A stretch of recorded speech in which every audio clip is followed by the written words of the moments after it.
Hi, John. Hei kaikki ja Sean, huomenta. Huomenta Sean. Huomenta Helsinki. Ollaanko valmiita toisen päivän konferenssiin? Alzheimer Euroopan toinen päivä. Tervetuloa myös tämän Timille ja kaikille muille. Huomenta. Miten nukuitte viime yönä? Hyvin? Ensimmäinen yö hotellissa, se on hyvä asia. Ja kaikki olivat eilen kaupungin vastaanotto, jos olitte käsi ylös. Hienoa.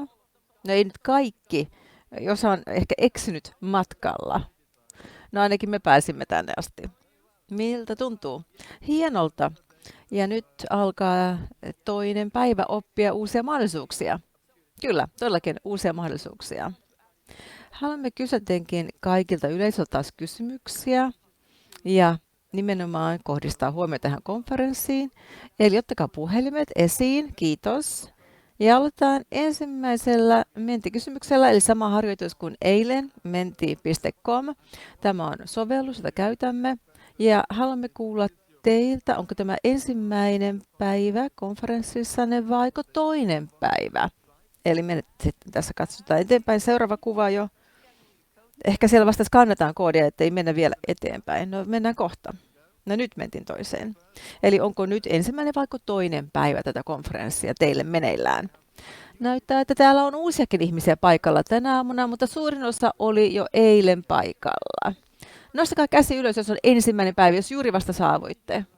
Eli tulitko keskellä yötä tänne? Ilmeisesti. Eilen illalla. Me tulimme Britanniasta. Selvä. Tervetuloa. Ja oletteko yhdessä tulleet? Joku muu, joka tuli vasta nyt? No siinä, 3 henkilöä, 3%. Hienoa. Niin 4% nyt nähtävästi. No jotain muuttuu täällä koko ajan. Mutta me tulemme kysymään vastaavanlaisia mentikysymyksiä myöhemmin. Ja meillä on konferenssin sovellus myös, eikö niin Sean? Kyllä. Katsotaan sitä seuraavaksi. Te voitte viestiä toisillenne, tai voitte viestiä puhujille, tai esittää kysymyksiä puhujille. Eli katsotaan sitä kuvaa seuraavaksi. Konferenssin sovellus.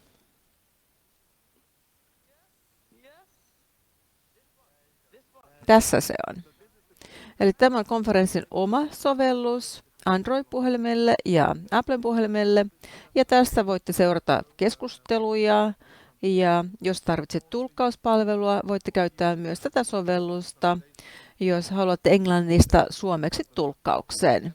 Eli tämä on sovellus ja sieltä näkyy myös mahdollisuus esittää kysymyksiä. Eli siellä on todella paljon mahdollisuuksia olla vuorovaikutuksessa puhujien kanssa.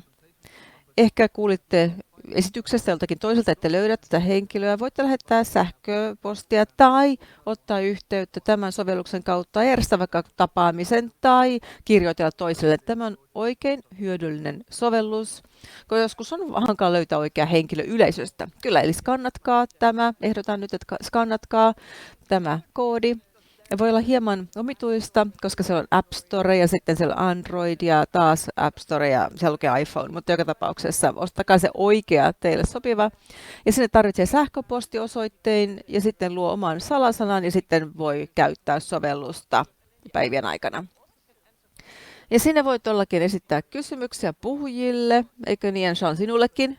Kyllä, kyllä. Jos on liian ujo tullakseen puhumaan meille suoraan, ei tarvitse puhua ääneen meille. Voi esittää kysymykset sovelluksen kautta. Varmistamme sitten, että vastaamme myös niihin. Eli tämä on ujoille ihmisille. No, kuule Sean, kyllä moni pulli puhumaan meille eilen ihan ääneen, että ei täällä ujoja olla. Ihania ihmisiä. Kyllä, ensimmäinen päivä vaikutti olevan kiva.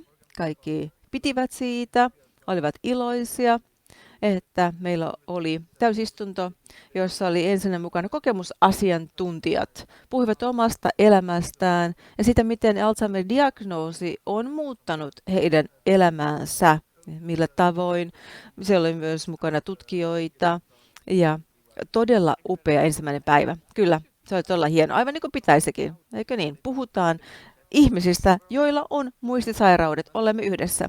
Kyllä, se oli juuri se, että ei mitään ilman meitä kaikkia. Tämä oli se pääviesti eiliseltä. Ja tänään varmasti kuulla lisää. Kyllä. Ja kaikki kehuvat tätä ensimmäistä päivää. Haluaisitko jotakin parantaa kuitenkin, jos eilistä voisit parantaa, Jean? No, kyllä yleisö saa vastata siihen kysymykseen. Kyllä. Mutta varmaan jotakin saattaa löytyä. Mutta haluamme kuulla teiltä, miltä tähän mennessä on vaikuttanut. Osa on tullut tänne vasta ensimmäinen päivä. Haette ehkä joku vielä kahvia jostakin tällä hetkellä. Ehkä väsyttää, joku voi olla iloinen, en tiedä. Mitä tahansa voi siis tapahtua. Mutta voitteko ystävällisesti, jos mennään takaisin niihin kysymyksiin, mihin ne voidaan kirjoittaa joku sana tai ottaa yksi sana, eli tämä. Niin tämä on sanapilvi, joka tehdään yhdessä. Tämä on kiva harjoitus. Niin, jotka eivät ole vielä tähän vastanneet, voitte siis skannata sen QR-koodin ja sitten kertokaa, miltä tuntuu tähän mennessä. Eli joku on käynyt jo saunassakin, on ollut kylmää, eli sauna lukee siellä. Ja sitten joku on ollut jo dehydroitunut. Kuka on se, jolla ei ole tarpeeksi kehossa vettä? Miltä tuntuu nyt? Hienoa, että ei ole enää kuivuneita. Emme halua, että kukaan täällä yleensä on kuivunut. Onko muita energinen? Eli varmasti on tulossa kahvitauko, joten ehkä se henkilö, joka tarkaisi vettä, haluaa myös kahvia. Kyllä, ratkaistaan nämäkin asiat tämän päivän aikana. Se on aina tärkeää, että jos mietitään tästä inspiraatiota on saatu, on mielenkiintoista kuulla muistisairaista lisää. Ja me haluamme tämän lisäksi kertoa teille somesta. Kyllä. Eli toivottavasti te käytätte sosiaalista mediaa. Siellä varmaan tapahtuu koko ajan. Kyllä. Eli käyttäkää tässä olevaa hashtagia. Ja tässä on jo osallistujien tekemiä postauksia. Ja tämä on Miss X:ssä, eikö niin? Ja muuallakin. Kyllä. Eli X, se on nykyään X, muistakaa, ei Twitter enää. No, saako sitä sanoa vielä Twitteriksi kuitenkin? Käytetään sitä sanaa mieluummin. Se on Twitter siis. Ja hienoa, että kun löysin aika monia Instagramista, jos käytetään tuota hashtagia, missä tuossa on laitettu, hashtag 33AEC, sinne voi laittaa kuvia tai story puolelle, Instassa omia tarinoita. Ja sieltä löytyy myös Facebookistakin toimintaa, joten te löydätte toisen sitä kautta tai LinkedInistä tai muutoin. Eli muistakaa se hashtag 33AAEC, niin sitten tiedämme, kuka puhuu tästä konferenssista. Eli olemme luovia tässä yhteisössä, kun puhumme tästä konferenssista. Onko täällä S. Parkinson paikalla, joka twiittasi? Sinä puhuit Kiinasta. Oletko löytänyt Kiinan? Olet löytänyt. Hienoa. Eli 1000 ihmistä, mutta hän löysi ystävän täältä. Hienoa. Tässä näkyy vielä ryhmäkuvaa. Sitten ensimmäinen tuo sanapilvi. Todella kivan näköinen. Se on hienoa, että ollaan kaikki sitoutuneita tähän ja seurataan asioita. Kyllä. Mutta mennäänkö eteenpäin ohjelmaa? Käytikö tässä jo kaikki ne asiat läpi, joka pitikin käydä läpi? Kyllä. No niin. Hienoa. Sitten tämän aamupäivän ohjelma, tärkeä aihe on aivoterveys ja ennaltaehkäisy. Mitä sinä teet, jotta aivosi ovat terveet? No, hyvä kysymys, mutta kyllä minä teen harjoituksia, sanapelejä ja työstän sitä, että pystyn olemaan sosiaalinen, olen mukana toiminnassa ja se on ehdottomasti sellaista, joka täyttää päivät. Eli teet tämmöisiä muistiharjoituksia. Hienoa, sanaristikoita. Hienoa. Monia muitakin asioita voi tehdä. On monia keinoja ja niistä puhutaan nyt aamupäivän aikana. Aivoterveys. Siinä on monia lähestymistapoja ja katsontokantojakin ja niitä käydään läpi aamupäivän aikana. Meillä on 4 upeaa puhujaa, joista ensimmäinen on aivan upea. Heti näin hänet, vaikka täällä oli 1000 ihmistä paikan päällä. Katso, kukas tuo on? Nainen, upea nainen, joka on geriatrian professori Karolinska Instituutissa Ruotsissa, mutta käy myös Lontoossa ja käy täälläkin Helsingissä. Ja hän on tehnyt Finger-tutkimuksen, eikö niin? Joka on aika hauska nimi, eikö niin, tutkimukselle, mutta hyvin merkittävä tutkimus. Ja hän on myös paljon ollut eurooppalaisessa yhteistyössä mukana ja kaikki varmaan tiedättekin näistä eri toimijoista ja asioista, jotka voivat vaikuttaa muistisairauksiin, Alzheimeriin. Ja nyt Mia Kivipelto, ole hyvä.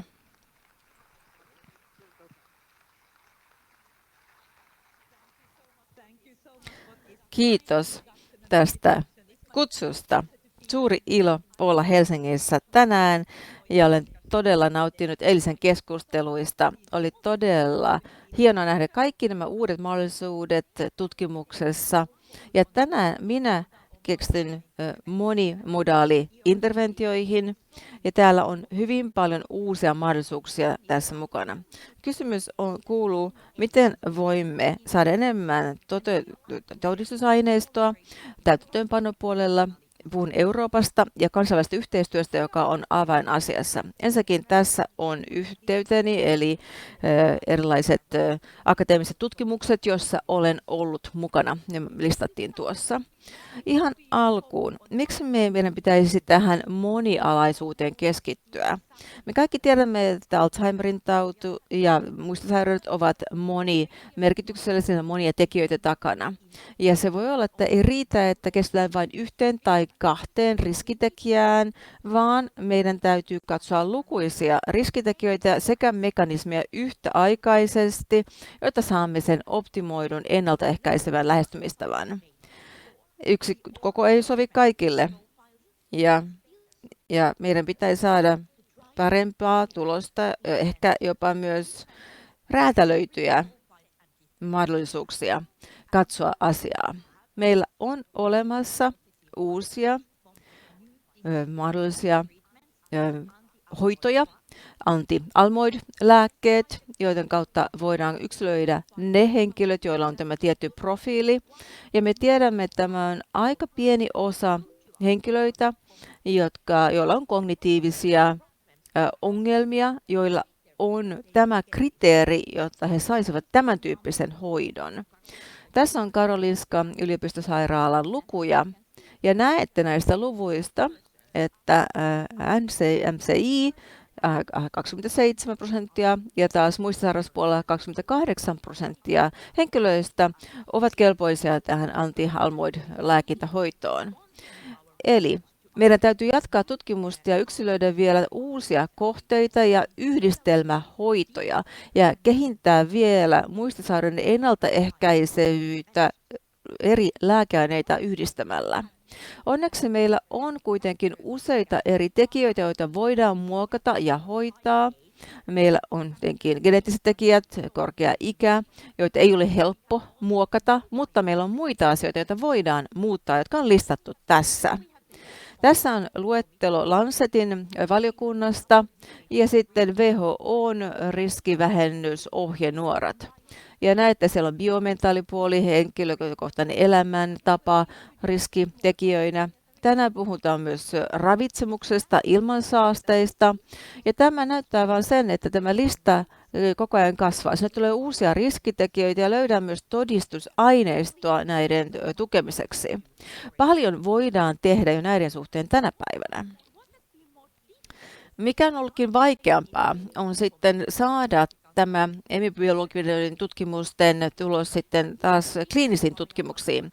Meillä oli FINGER-tutkimus, joka oli ensimmäinen pitkäaikainen sokotettu tutkimus, joka osoitti, että tällainen monialainen järjestelmä on tehokas.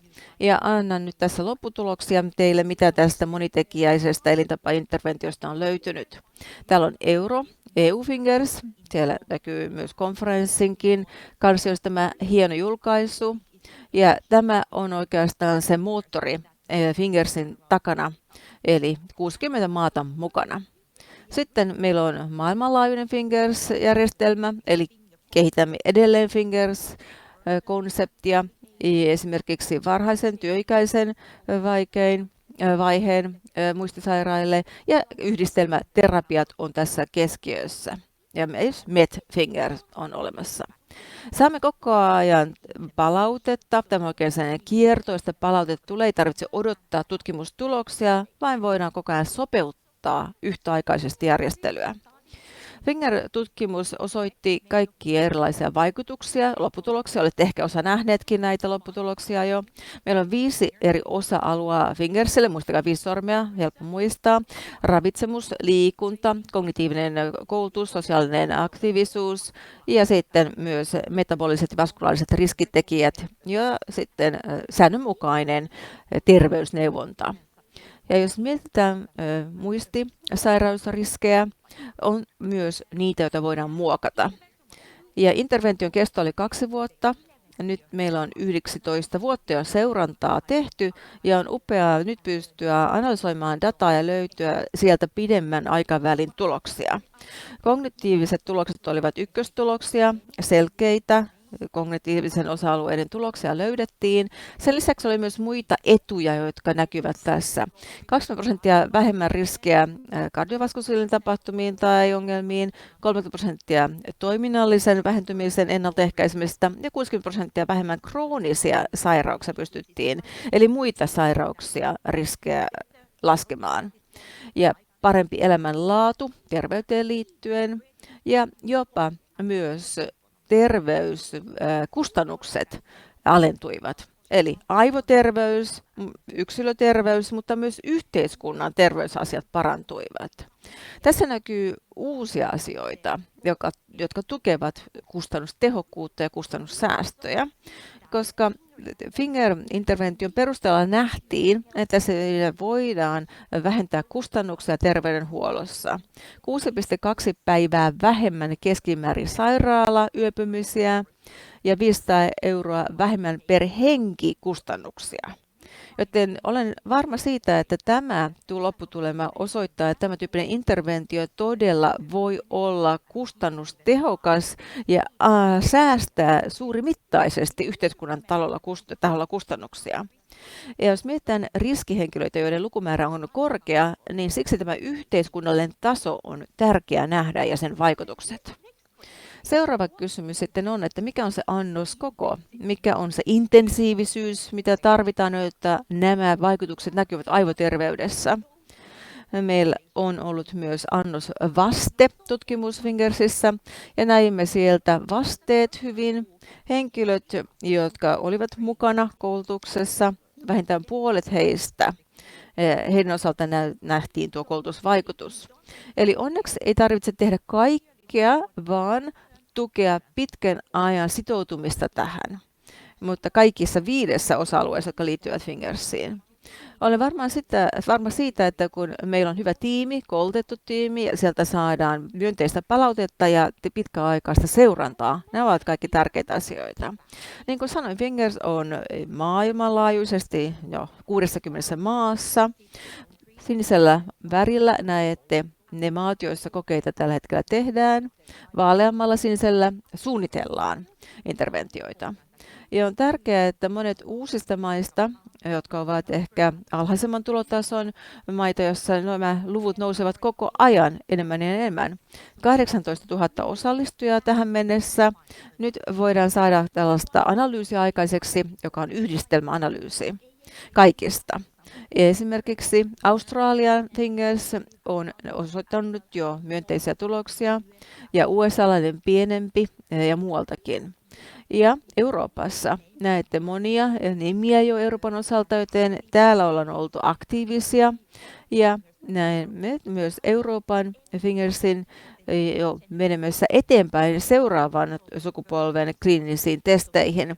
Eli me kehitämme tätä mallia koko ajan, jotta se on tarkempi ennaltaehkäisevässä lähestymistavassaan. Ja Fingers-työssä on yksi tärkeä seikka, mikä on harmonisaatio. Se on ollut haasteena monessa elämäntapa-interventioissa, koska emme tiedä, miten tulokset mitataan tämän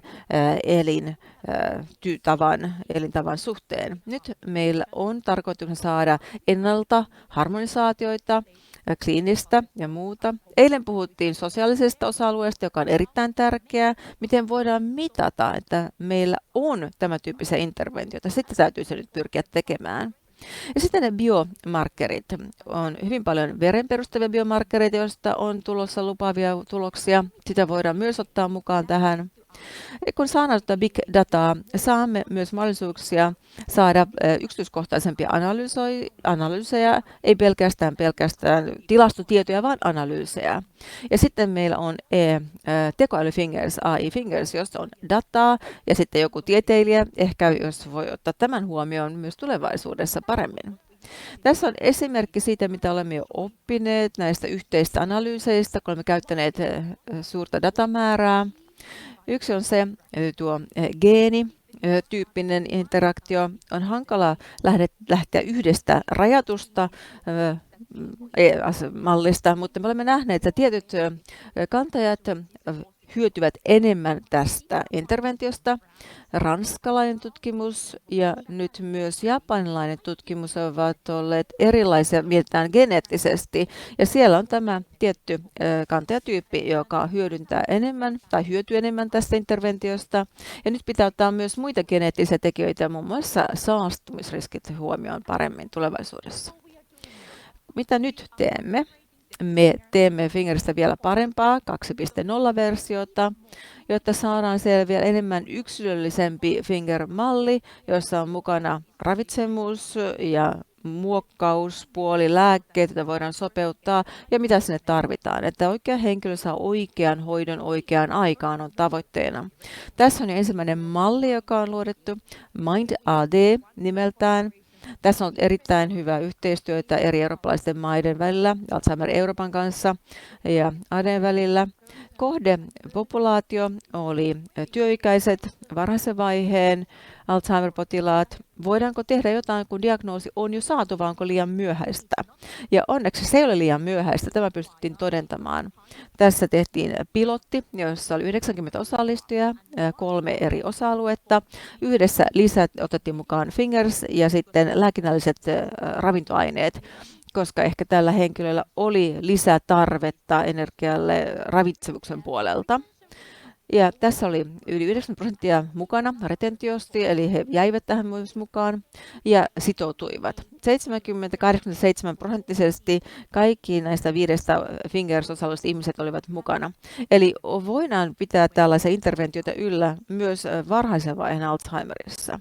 Tulokset eivät ole vielä julkisia tuloksia, mutta näyttää siltä, että tämä ryhmä, joka sai Finger-toimintoja, interventioita ja myös lääkinnällistä ruokaa, heillä oli parempi terveydentaso ja myös kognition tasolla voitiin yhdistellä toiminnallisuutta ja kognitiiviikkaa, joka parantui tai vähemmän heikkeni puolen vuoden sisällä, ja siksi ne ovat myönteisiä tuloksia.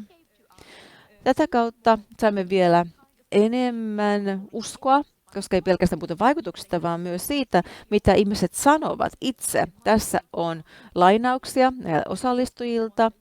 Joku saattaa voitin niin kuin lotossa tässä. Olen mukana tutkimuksessa. Meistä tuli ystäviä. Me teimme yhdessä tämän koulutuksen ja olemme ystäviä. Eli tämä on sosiaalista, tämä on motivoivaa. Meillä on joku rakenne sen jälkeen, kun diagnoosi on saatu, ja se on tärkeä ihmisille. Muistin, treenaaminen on hankalaa, niin se voi olla, koska se vaatii aivoilta enemmän. Se on kiva mennä salille, koska siellä tehdään erilaisia harjoitteita joka ikinen kerta. Eli meillä on palautetta, joka tulee ihmisiltä. Haluamme parantaa koko ajan myös tätä. Ja niin kuin näette, tällä on myös yhteiskunnallista hyötyä ja on upea löytää kaikki nämä tulokset. Vielä lopuksi haluan vielä uusimman kokeen mainita. Eli meillä on tuloksia, joita on saatu. Ja se on se järkisyy, miksi mennä eteenpäin, mutta miksi me emme voisi myös yhdistää Fingerin näihin muihin terapioihin. Medfinger on sellainen, jos on otettu diabeteslääke Metformin mukaan. Tiedämme, että sillä on yhteys siis diabetesilla ja muistisairauksilla. Ja sitten sillä ei ole niin paljon sivuvaikutuksia, että ajattelemme, Metformin on aika hyvä tähän yhdistää. Tämä on nyt koe, joka on tällä hetkellä meneillään. Ja siinä on tiettyjä erilaisia osallistujia eri maista 600. Ja tarkoitus on saada APOE4 enemmän mukaan perustuen tuloksiin. Ja tämä on 2 vaiheessa tapahtuva, eli koe, kokeen sisällä toisin sanoen. Henkilöt, jotka saavat tämän monitekijäisen intervention, saavat metformia eri annoskoossa. Ja tässä ei ole edes kaikki, joille on tietenkin se kriteeristö, jotka he täyttävät, saavat näin. Tämä on tarkka lääkinnällinen lähestymistapa. Katsotaan, kuka saa metforminia ja kuka taas ei sitten voi sitä saada. Tämä on seuraavan sukupolven malli yhdistelmähoidoissa. Sinne voidaan lisätä ehkä myös muiden tyyppisiä hoitoja, jotka voidaan lisätä tähän hoitokokonaisuuteen. Biofenotyyppi perustuen riskiprofiiliin, Finger pelkästään tai plus metformiin tai Finger plus jotain uusia diabetes tai muita lääkkeitä. Aivan niin kuin syöpähoidoissakin tehdään, niin tämä on se suunta myös testeissä ja kokeissa tulevaisuudessa. Ja maailmanlaajuisesti Fingers-tutkimuksessa mennään tähän suuntaan. Vielä loppuun ihan muistutuksena teille, että meidän täytyy mennä tietenkin tutkimuksesta eteenpäin täytäntöönpanoon. Yleensä kestää 15 vuotta ennen kuin tutkimustulokset otetaan käyttöön käytännössä. Ja nyt kun mietitään tällaista elintapa-interventiota, voidaan tehdä asiat nopeammin. Ja me mietimme sitä, että voisimme 3 eri tasolla, eli tuolla muistiklikkatasolla, ja Giovanni puhuu tästä enemmän, miten voidaan muokata näitä erilaisia tasoja Euroopassakin. Sitten meillä on perusterveydenhuolto, todella tärkeää, ja sitten kuntataso, aluetaso. Suomessa ja Ruotsissahan meillä on erittäin hyvin ohjelmat täytäntöönpanoa valtion. Eilen ministerikin puhui tästä, että me panemme juuri täytäntöön Fingeria Suomessa. Ja uskon, että nämä ovat työkaluja, joita me tarvitsemme. Meillä pitää olla tällaiset työkalut käytössä, jotka ovat helppokäyttöisiä. Meillä on Finger ABC ja myös ruotsinkielinen. Ja konseptia koko ajan kehitetään myös perhefingers, eli omaishoitajat, ei pelkästään kohteet, vaan myös omaishoitajat. Ja miksei aloittaa vielä aikaisemmin? Kouluiässä, kun tavallaan elintapat muokkautuvat kouluikäisenä. Ja miksipä ei sielläkin nämä asiat otetaan esiin. Eilen oli yksi konsepti, joka tuli myös esiin, Fingers-aloite naisille. Me tiedämme, että naisilla on suurempi riski ja voi olla jotain tiettyjä riskitekijöitä liittyvät hormoneihin, joita halutaan tutkia lisää. Ja siksi sitäkin työstetään konseptina. Ja sitten tietenkin kaikkien mukaan osallistaminen on erittäin tärkeää. Tässä ovat asiat, jotka haluaisin, että muistatte tästä. Eli jos mietitään tätä, olen hyvin optimistinen, me pystymme lähtemään tästä monitekijäisestä tarkempaan lääkinnälliseen hoitoon, joka voidaan yhdistää kokonaisuuteen, koskaan ei ole liian varhaista eikä liian myöhäistä. Me menemme koko ajan tarkemmin lääkinnällisiä räätälöityjä lääkkeitä kohti, ja me voimme nopeuttaa tätä. Meillä voi olla maailmanlaajuiset strategiat, mutta sitoutuminen ja laajamittainen yhteistyö, jotta tämä on koko yhteiskunnan ykkösasia, aivoterveys. Haluan kiittää kaikkia kollegoja ja myös sponsoroita tässä tutkimuksessa, osallistujia ja Fingers-tiimejä maailmanlaajuisesti. Kiitos kaikki.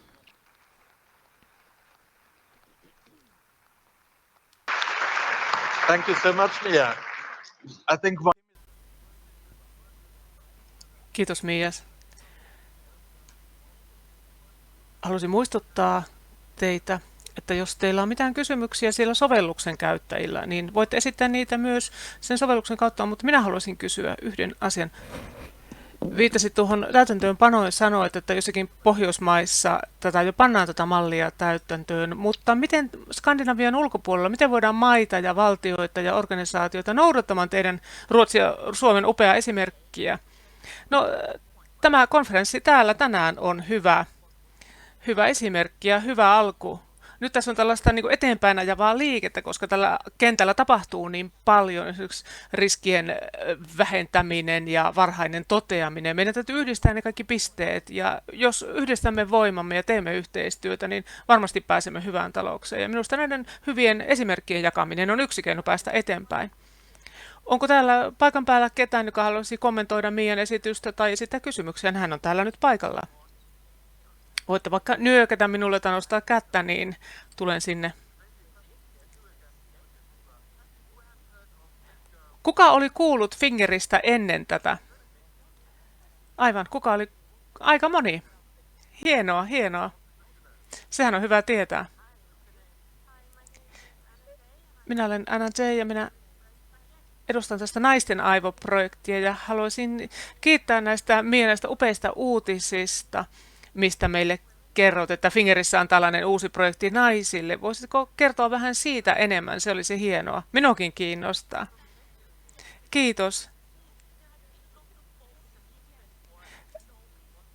On ollut paljon kiinnostusta siihen, miten sukupolvet eroavat tässä mielessä toisiaan, koska hyvin usein yksittäiset tutkimukset ovat niin pieniä, että niissä ei voida käytännössä käsitellä tehokkaasti. Esimerkiksi Fingerissä emme voineet nähdä tarkkaan sukupuolten välisiä eroja. Sen vuoksi oli vaikea mennä eteenpäin siinä tutkimuksessa. Nythän meillä on tämä maailmanlaajuinen 60 maan Finger-verkosto. Meillä on paljon dataa.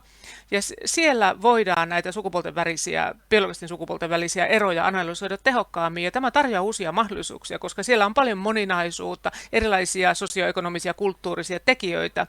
Ja se on meillä nyt hieno mahdollisuus tehdä tätä analyysiä.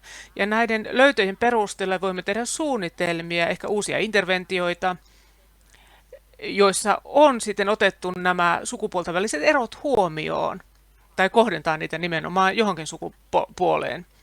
Ja ehkä kolmas komponentti on tietysti se tiedon lisääminen, tiedottaminen. On tärkeää tietää, miksi näitä eroja on ja tämä liittyy myös siihen, että tietysti ketkä niihin kokeellisiin tutkimuksiin osallistuvat.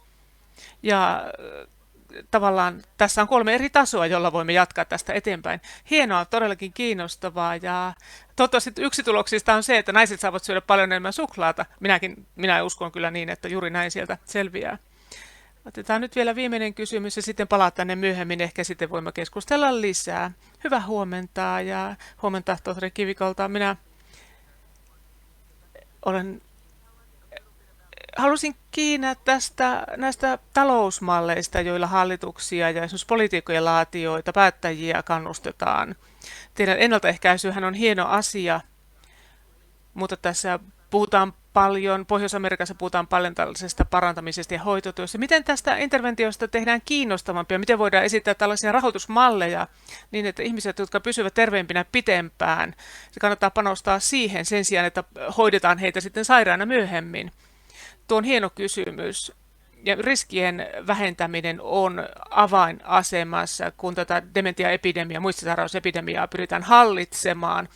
Jos esimerkiksi dementian puhkeamista tai muistisairauden puhkeamista voidaan lykätä 5 vuotta, niin se merkitsee säästöjä tulevaisuudessa ja muitakin hyötyjä siitä saadaan. Ja se on sen vuoksi tärkeää. Ja kun meillä on tällainen pitemmän tähtäimen perspektiivi, se on tärkeää, koska ne vaikutukset saadaan aikaan myöhään, eivät välttämättä 1-2 vuodessa välittömästi. Meidän täytyy vaihtaa sitä kieltä, jolla me puhumme, ja se täytyy tehdä kaikissa yhteiskunnissa. Totta kai tästä asiat hyödyttävät yksilöitä, mutta niillä on myöskin yhteiskunnallisia hyötyvaikutuksia. Meillä on tällaisia kehittelyssä innovatiivisia maksumalleja, joiden päättäjät ja kunnat voisivat nähdä, että jos he investoivat riskien alentamiseen tai ehkäisemiseen, niin siitä saadaan sitten myöhemmin tavallaan hyötyä ja tuottoa muussa muodossa. Ja meillä on tällainen toteuttamisaukko, ja sen toteuttamisen tutkimus on myöskin, johon täytyy panostaa. Kiitoksia. Kiitos todella paljon Mia tästä ja palataan asiaan toivottavasti myöhemmin. Ja nyt Jean, mennään eteenpäin ravitsemukseen.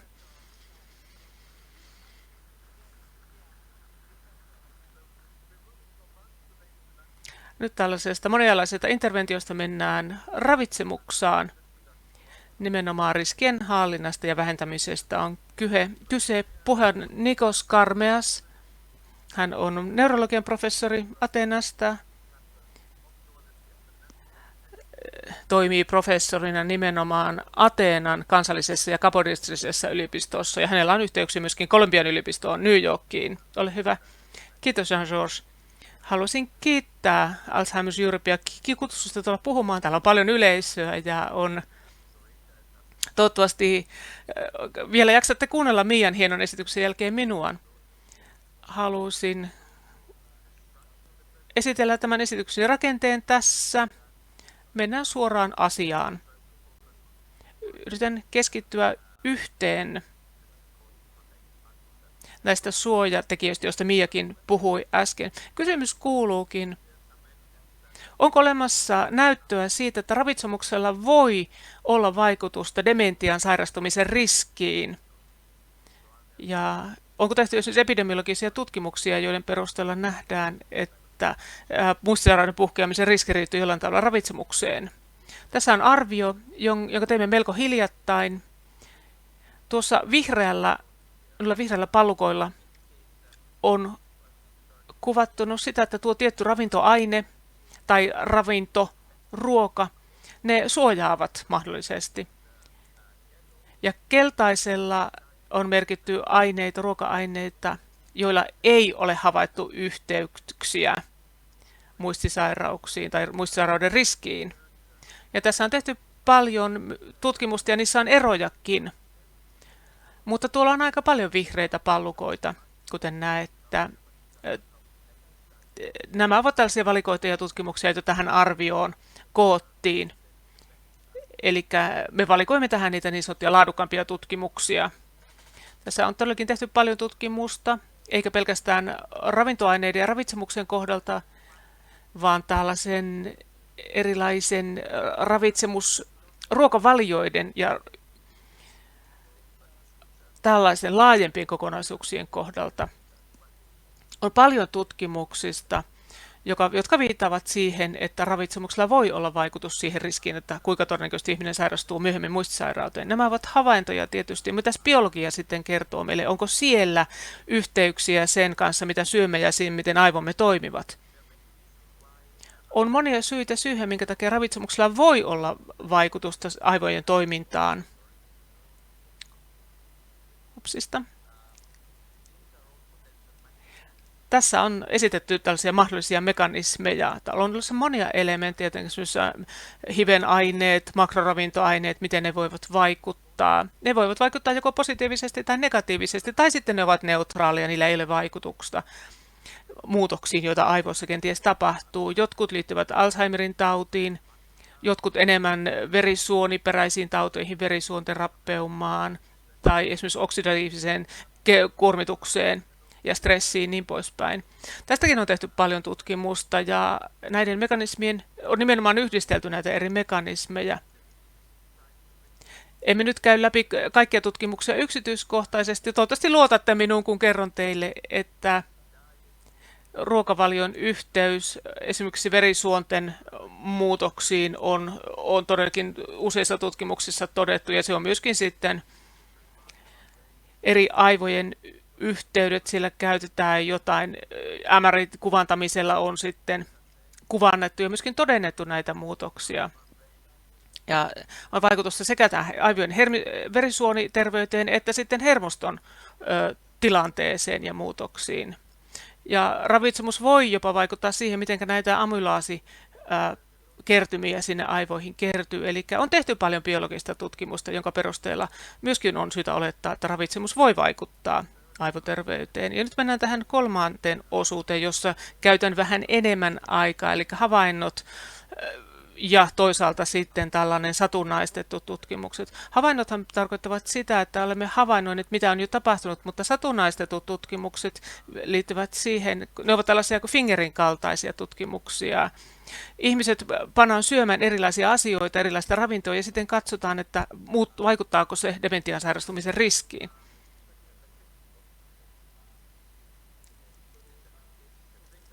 Tässä on esimerkkiä Finger-tutkimuksesta, en nyt puhu tästä sen enempää, se on tehty Suomessa. Ja siitä jo äsken kuultiin, kaikki tästä varmasti ovat kuulleet. Mutta aloitan näistä monialaisista tutkimuksista, koska ravitsemushan on osa niitä. Finger ei ollut ainoa tutkimus kuitenkaan, jossa tällaista työtä tehtiin. Samanlaista tämä MAPT-tutkimus tehtiin Ranskassa ja Alankomaissa Prediva-tutkimus, hyvin samankaltaisia tutkimuksia. Ja näissä ei saatu aikaan kognitiivisen häiriöiden kehittymisen riskin pienentymistä. Fingerissä tulokset olivat myönteisiä ja muissa välttämättä ei. Ja meillä sitten koottiin yhteen ryhmä ja järjestettiin konferenssi, jossa tarkasteltiin tätä näyttöä ja tuloksia. Ja osittain myös sitä, minkä takia jotkut tutkimukset epäonnistuivat ja jotkut taas saatiin parempia tuloksia aikaan. Jos joku haluaa tutkia tätä tarkemmin, tämä artikkeli on saatavilla. Siellä on eroja. Fingerin, se oli se menestyksekäs tutkimus ja sitten muut vähemmän sellaisia. Niissä on eroja, ei käydä nyt näitä läpi yksityiskohtaisesti, mutta kenties ne keskeiset syyt siihen, minkä takia Finger-tutkimus sai parempia tuloksia aikaan. Ehkä se intervention rakennettiin hieman toisella tavalla. Suomalaiset noudattivat kenties sitten saamiaan ohjeita uskollisemmin. Tämä voi vaikuttaa ja asiat voidaan tehdä oikein ja jos niitä ei tehdä oikein, niin sitten välttämättä tulokset eivät ole yhtä hyviä. Tässä toinen suuri tutkimus, saattaa olla teille tutti, se tehtiin Espanjassa. Ja tässä keskityttiin nimenomaan ravitsemukseen. Se oli 2 tällaista Välimeren ruokavalion interventio, tällainen alhaisen rasvan ja sitten vertailuravitsemus. Siellä oli lähes 7500 osallistujaa tässä tai koehenkilöä ja se kesti lähes 5 vuotta. Ja siinä saatiin alustavia tuloksia ja tulokset ne liittyvät kuolleisuuteen ja sairastuvuuteen, verisuonitautisairastuvuuteen.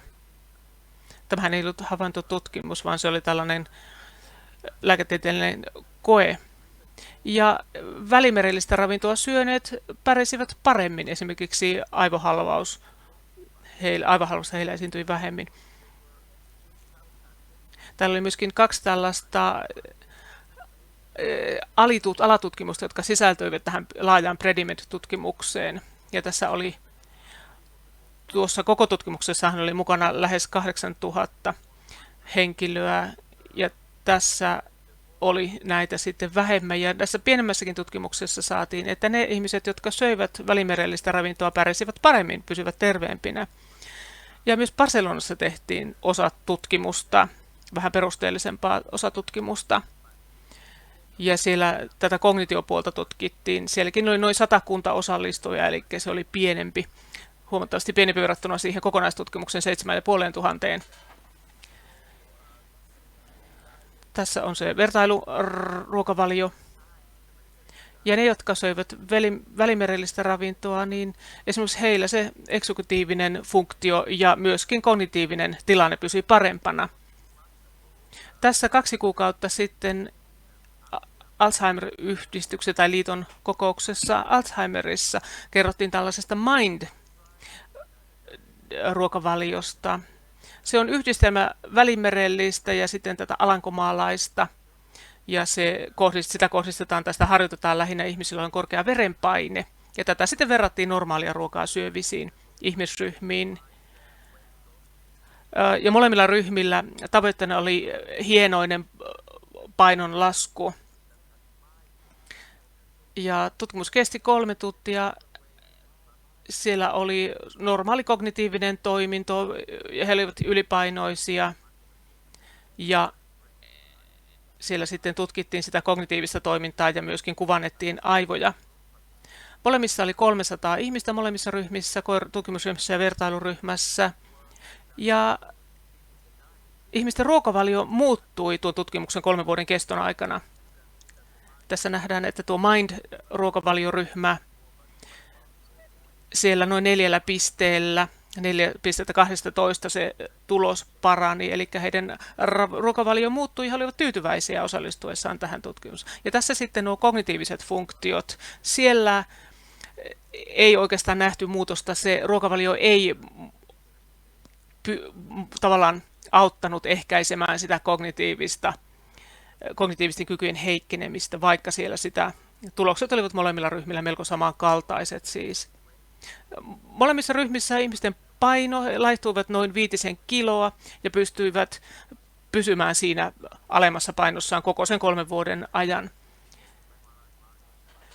Eikä esimerkiksi tällaisia kuvantamismarkkereita ei myöskään havaittu.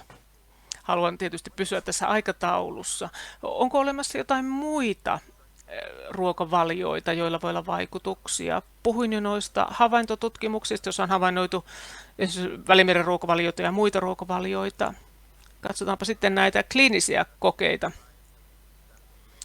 Näistä on jo keskusteltu, niitä on muitakin pienempiä, kuitenkin eivätkä välttämättä niin kattavia, eivätkä välttämättä niin laadukkaitakaan kuin nuo, jotka jo mainitsin. Sitten on näitä havaintotutkimuksia, niitä on paljon enemmän. Jos puhutaan nyt sitten yksittäisistä ravintoaineista tai ruoka-aineista, tämähän näitte jo aluksikin. Jos katsotaan näitä kliinisiä tutkimuksia, siellä ei ole juurikaan mitään, on pitkälti tyhjää. Ja jos sitten näitä verrataan rinnakkain, niin näette sen eron. Siellä on paljon havaintotutkimusta tehty, mutta hyvin vähän kliinistä tutkimusta, jossa olisi tutkittu jotain tiettyjä ravintoaineita. Eli tässä on meillä vielä paljon työsarkaa jäljellä, jos haluamme päästä varmuuteen siitä, mikä toimii ja minkälaisia tuloksia, positiivisia ja negatiivisia signaaleja on löydettävissä. Meillä on vielä vähän aikaa puhua tulevaisuudesta, eli mihin tästä nyt sitten suunnataan. Yksi asia, joka kannattaa muistaa, on se, että toki se pätee ravitsemukseen ja tällaiseen kokonaiselämäntapan muutokseen. Ihmiset haluavat yksinkertaisia vastauksia monimutkaisiin kysymyksiin, mutta valitettavasti ne vastaukset eivät useinkaan ole kovin yksinkertaisia. Ravitsemuksella voi olla pieniä vaikutuksia. Voidaan sanoa, että esimerkiksi kolesterolin muutokset, niillä on pieniä vaikutuksia ja niiden vaikutusten näkeminen kestää melko pitkään. Kun puhutaan ravitsemuksesta, puhutaan asioista, jota ruokahan on syöty syntymästä saakka. Ja sitten jos muutoksia toteutetaan vuosikymmeniä myöhemmin, niin ne muutokset ovat pieniä ja ne tapahtuvat hitaasti. On ehkä hieman turhan optimistista kuvitella näkemänsä suuria nopeita muutoksia ravitsemuksen avulla. Ja toki siellä on sitten myöskin monenlaisia erilaisia vaikutuksia. Olen sanonut jo aikaisemmin, että nämä ovat monimutkaisia asioita. On joku ruokavalio tai ruoka-aine tai ravitsemusaine. Ja teoriassa se voisi vaikuttaa erilaisiin biologisiin mekanismeihin eri tavalla. Se voisi esimerkiksi edistää hermoston uudistumista tai amylaasikertymien syntymiseen se voisi vaikuttaa. Tai joissakin mekanismeissa vaikutus voi olla positiivinen, joissakin negatiivinen jopa ja joissakin neutraali. Ja sitten jos meillä on ravintoaine A ja ravintoaine B, ja sitten jos niiden vaikutuksia verrataan kognitioon, niillä voi olla erilaisia vaikutuksia eri ravintoaineilla, eri mekanismiin ja sitten vaikutus kognitioon on näiden yhdistelmä tai summa, eli näihin kysymyksiin on vaikea vastata ja tutkimusasetelmat ovat monimutkaisia ja hankaliakin. Yksi asia, krononutritio eli ruokailun aikataulutus. Siitä on puhuttu aika vähän. Mitä se sitten tarkoittaa käytännössä? Yleensä näissä tutkimuksissa kysymme esimerkiksi, mitä ihmiset syövät kuukausien tai vuosien mittaan, mutta ei kysytä, mitä he vuorokauden mittaan syövät ja mihin aikaan. Ja tämä olisi melko olennainen kysymys. Kerron teille esimerkin, minkä takia tällä on merkitystä. Tässä on verrattu ihmisiä, joilla on verrattu siis ihmisiä, joilla on jonkin verran tällaista kognitiivista vaikeutta normaali kognition ihmisiin, vertailuryhmään. Ja tässä nähdään sitten se kalorisaanti vaihtelee päivän mittaan. Ja siellä näette, miten se kalorinsaanti todellakin muuttuu. Ja tässä on nähty, että kerron teille vielä, mitä tämä kuva tässä kertoo. Siinä on se kalorinsaanti ja vuorokauden ajat ja sitten se kognitiivinen arviotulos, jos ollaan lähellä nollaa, ollaan aika normeja ja sitten miinuksella ollaan, niin siellä on jonkinlaista kognitiivista häiriötä. Ja illalla nämä normaaliryhmän ihmiset syövät illalla enemmän kaloreita kuin ne, joilla on kognitiivisia vaikeuksia. Ja aamulla taas ihmisiä, joilla on kognitiivisia ongelmia, niin saavat suuremman osan kaloristaan aamuisin, eli tässä on selkeä ero. Jos tarkastellaan pitkällä aikavälillä, eroja ei ole, mutta sitten kun tarkastellaan ihan kellonaikoja, niin eroja alkaa löytyä sieltä.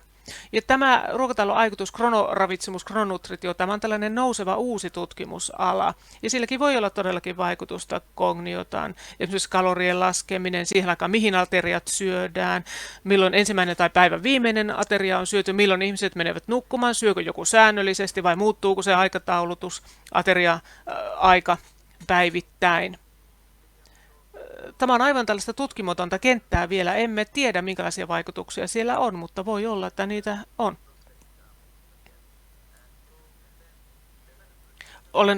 Sitten on tällainen täsmäravitsemus, Miakin tähän jo viittasi, tämä on tällainen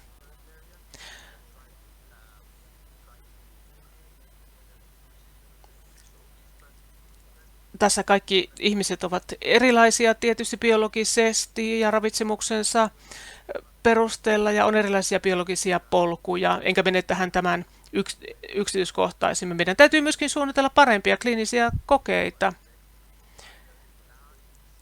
sillä tavalla, että on suuria tällaisia kansanterveystietoja kerääviä väestötutkimuksia tai sitten tällaisia yksilöllisiä ravitsemustutkimuksia, joissa sitten kerätään tietoa kultakin henkilöltä yksilöllisestä. Tässä on minun viimeinen kalvoni ja nyt meidän täytyy hyväksyä, että ravitsemus on monimutkainen asia.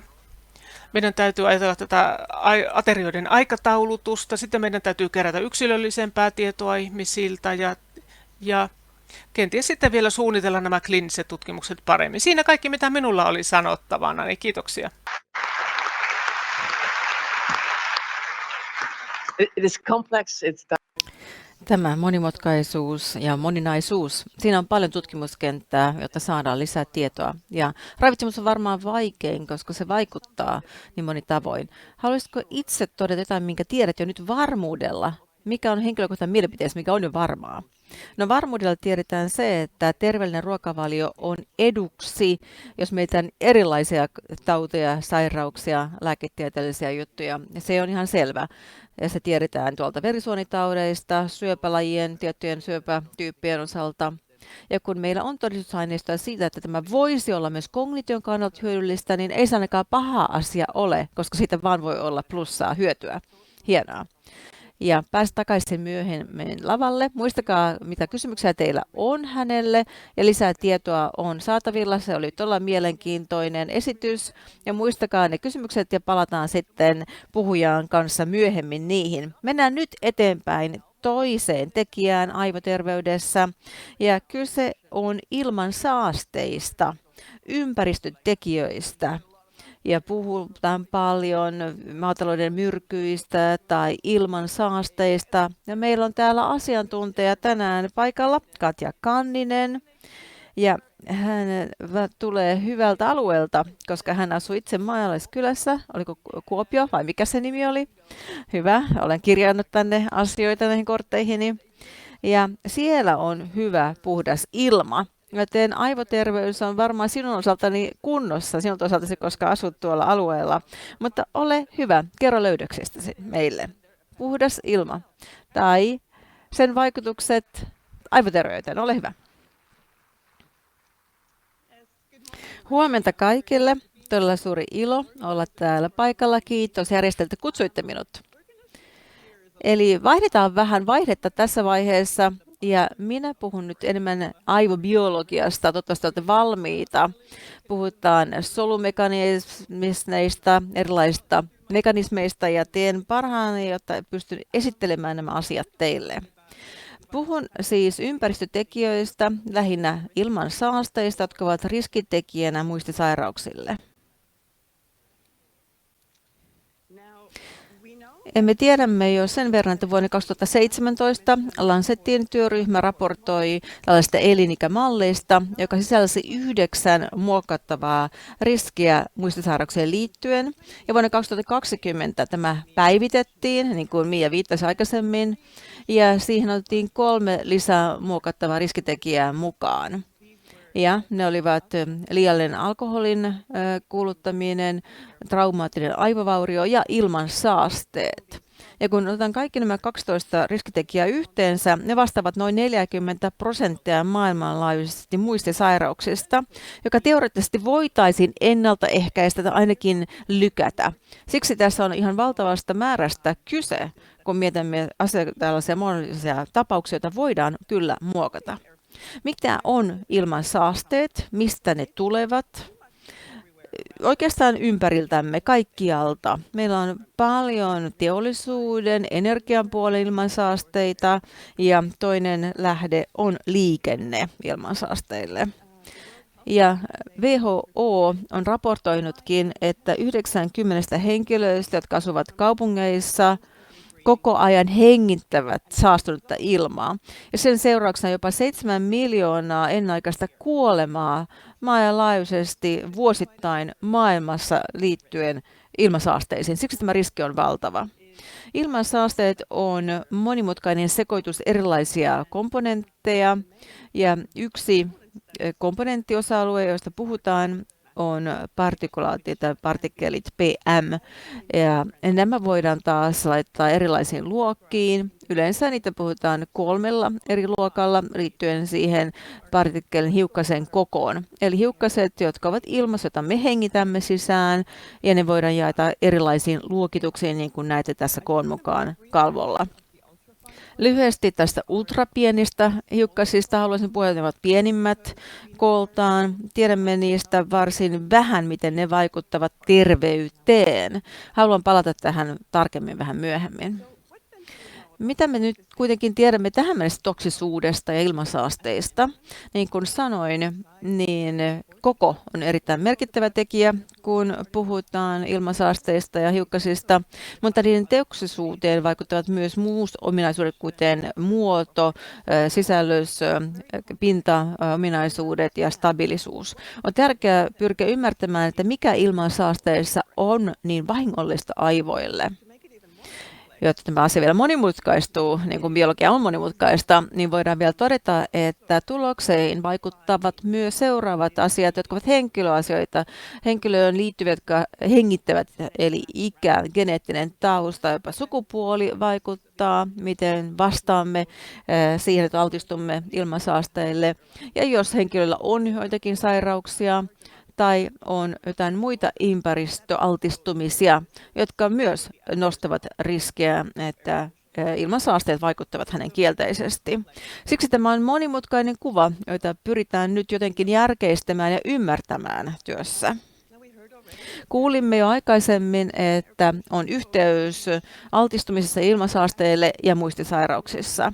Tämä tulee epidemiologisista tutkimuksista, jotka ovat osoittaneet, että jos asutaan hyvin saasteisilla alueilla, siihen liittyy korkeampi riski kognitiivisille vaikeuksille ja neurodegeneratiivisille sairauksille, mukaan lukien Alzheimerin tauti.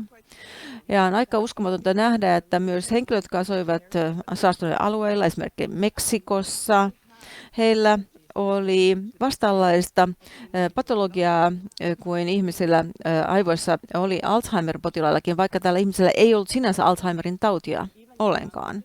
Jopa nuorilla henkilöillä, jotka ovat asuneet Meksikossa, esimerkiksi nyt, kun heidän aivojensa analysoitiin, havaittiin, että siellä oli amyloid beta kerääntyneenä aivoihin, eli proteiinia kerääntyneenä aivoihin, ja myös nämä hiukkaset oli myös löydöksenä aivoista.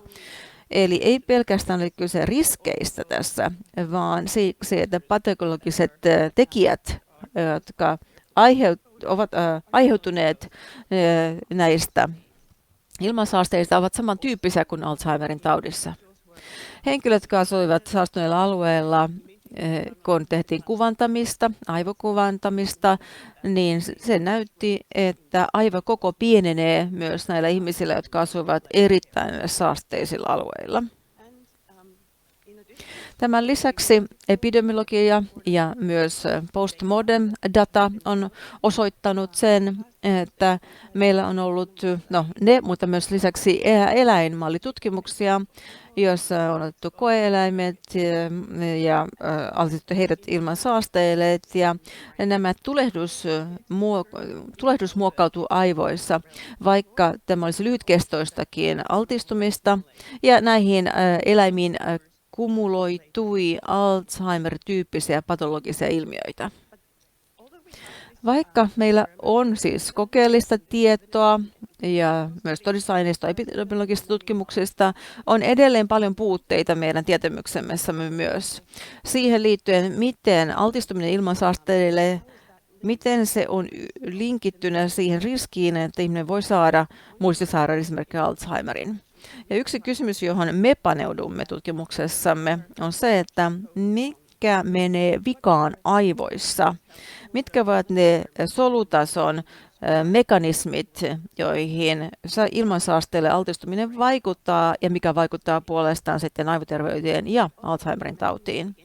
Niin kuin alussa viittasin, niin vaikka on monia tutkimuksia, joissa tarkastellaan isompia hiukkasia, joita löytyy ilmansaasteista, emme tiedä juuri mitään näistä erittäin pienistä, ultrapienistä hiukkasista, ja niistä ei juurikaan ole tutkimusta, miten ne vaikuttavat aivoihin. Tämä on aika huolestuttavaa tietyllä tapaa, koska juuri nämä hiukkaset, niitä ei mikään lainsäädäntö määrää.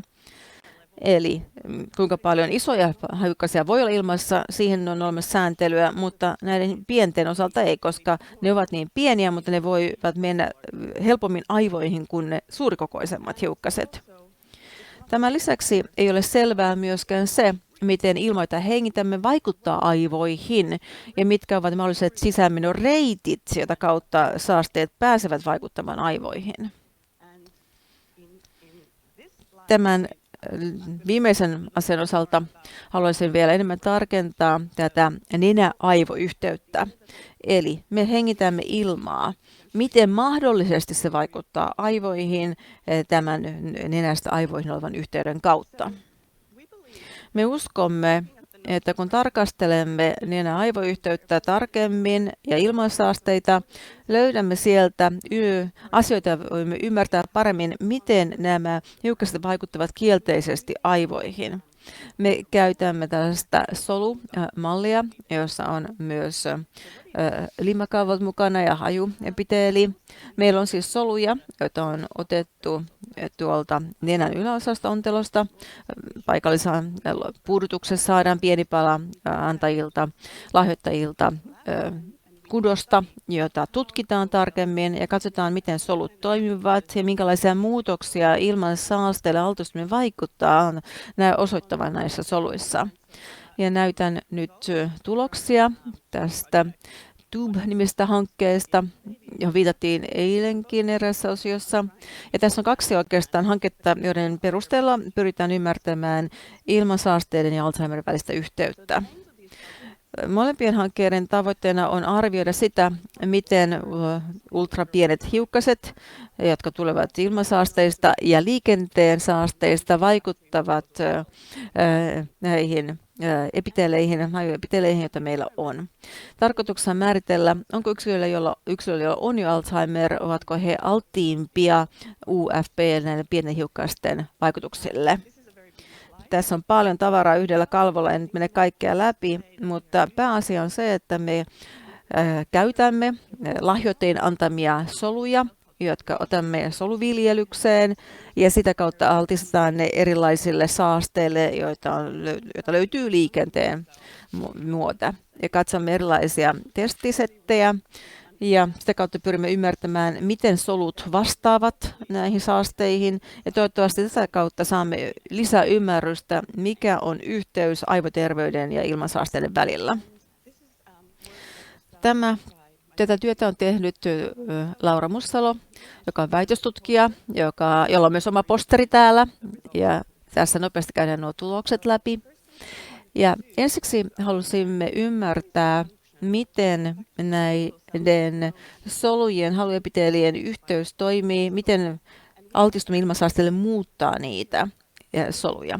Pystymme mittaamaan solujen toimintaa ja huomasimme, että kun soluihin kohdistui ilmansaasteita, ne eivät toimineet oikealla tavalla.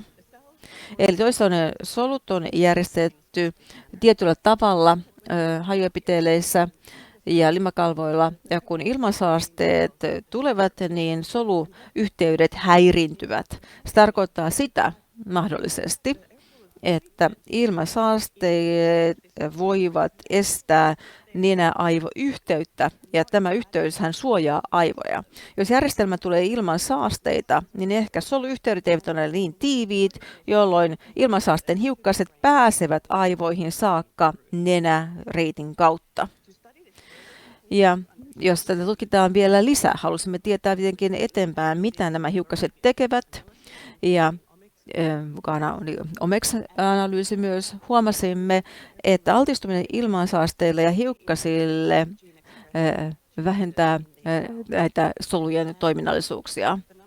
Ja tässä näkyy lukuja, jotka osoittavat, että kun vertasimme terveiden yksilöiden soluja ja taas Alzheimerin sairastuneiden henkilöiden soluja, niin Alzheimerin henkilöiden soluissa oli hyvin paljon herkkyyttä saasteille, eli valtavan suuri vaste ilman saasteisiin ja hiukkasiin verrattuna kontrollisoluihin, jotka tulivat sellaiset henkilöt, joilla ei ollut kognitiivisia vaikeuksia. Eli siksi voidaan todeta, että Alzheimer-solut olivat alttiimpia ilman saasteille. Teimme myös data-analyysiä, pyrimme ymmärtämään yksityiskohtaisesti, minkälaisia solumekanismeja, minkälaisiin solumekanismeihin tuli tämä vähentävä vaikutus. Ja täällä oli myös muita toimintoja, joihin vaikutti myös ilmansaasteet. Ihan tiivistetysti voidaan todeta, että kun otetaan tästä aivonenäyhteydestä soluja ja niihin altistetaan ilmansaasteita, se heikentää nenä-aivoyhteyttä, jolloin mahdollisesti se on keino näiden haitallisten hiukkasten päästä aivoihin. Se vaikuttaa myös solumetabolismiin ja myös genetiikkaan ja myös vähentää myös vaihtelua. En nyt mennyt yksityiskohtaisesti kaikkea läpi, mutta me vertasimme myös erityyppisiä saasteita, hyvin pieniä hiukkasia, josta ei juurikaan ole sitä tietoa, mutta vertasimme erityyppisiä moottoreita, polttoaineita ja huomasimme, että vaikutukset olivat selkeimmät fossiilisilla dieselpolttoaineilla, joilla oli eniten hiukkaspäästöjä. Vielä tiivistys tähän loppuun. Meillä on yhä enemmän todistusaineistoa siitä, että ilmansaasteilla on kielteisiä vaikutuksia aivoihin, haitallisia vaikutuksia, ja on tärkeää strategioissa siksi rajoittaa varsinkin näiden ultrapienten hiukkasten vaikutusta, koska niin kuin sanottu, niitä ei säädellä tällä hetkellä. Tämä on uutta tietoa, jota me saimme solu- ja molekyylimekanismeista, joita heikentävät ilmansaasteet, ja tällä tiedolla voi olla monia myönteisiä vaikutuksia. Esimerkkinä voidaan katsoa, että tästä tulee biomarkkareita myös riskien arviointiin ja myös interventiota varten. Ja sitä saadaan ymmärrystä myös, ketkä ovat riskihenkilöitä, eli ketkä ovat haavoittuvaisempia henkilöitä ilmansaasteiden kielteisille vaikutuksille. Ja toivottavasti sitä kautta saadaan vähentämismekanismeja ja toimia sellaisiin avainlähteisiin, missä on eniten ilmansaasteita. Tämän lisäksi voidaan saada lisää todistusaineistoa myös siitä, että on olemassa yhteys ilmansaasteiden ja Alzheimerin välillä. On tärkeää ymmärtää, kuinka suuresta riskistä on kyse, kun altistutaan ilmansaasteille. Ja tulevaisuudessa tarvitsemme lisätutkimusta, jotta voimme vielä keskittyä siihen, mitkä ovat ne kriittiset toksiset yhdisteet ilmansaasteissa, jotta voimme myös määritellä, miten myös ikääntyminen, muut sairaudet, monet erilaiset altistumiset, genetiikka vaikuttavat vasteeseen. Ja tässä palataan oikeastaan siihen, mitä aikaisemmat puhujat ovat jo todenneet, että myös vaste ilmansaasteisiin voi olla yksilöllistä. Joku henkilö voi olla enemmän siinä kohteessa kuin toinen, ja siitä tarvitaan lisätutkimusta. Vielä loppuun haluan kiittää kaikkia lahjoittajia, jotka ovat antaneet soluja tutkimukseen, ja tietenkin kaikkia rahoittajia ja tutkimuskollegoita. Tässä näkyy tutkimustiimini valokuvissa Kuopiosta, Itä-Suomesta, osa täällä paikan päällä. Ja näihin haluan päättää ja kiittää, että kuuntelitte.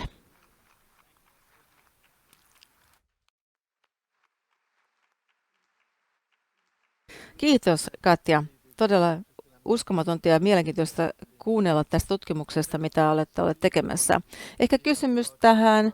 Tässä on kuultu ravitsemuksesta ja nyt hajuepiteeleistä ja muuta. Eli voidaan tehdä jotakin. Ilmansaasteet ja yksilö, onko jotain, mitä me voimme yksilöinä tehdä riskin vähentämiseksi? Varmaan tämä palaa oikeastaan siihen tietoisuuteen, se on tärkeä asia. Kaikkien pitää olla tietoisia, että ilmansaasteet voivat vaikuttaa aivoterveyteen, ja mitä enemmän siitä puhutaan, niin tietenkin sitten politiikan päätöksentekijät ottavat tämän asian huomioon. Ja toivottavasti tulevaisuudessa meillä on lainsäädäntöä, jossa ottaa myös huomioon kaikista toksisimmat hiukkaset. Joten siinä mielessä voidaan tehdä jotain. Kiitoksia Katjalle.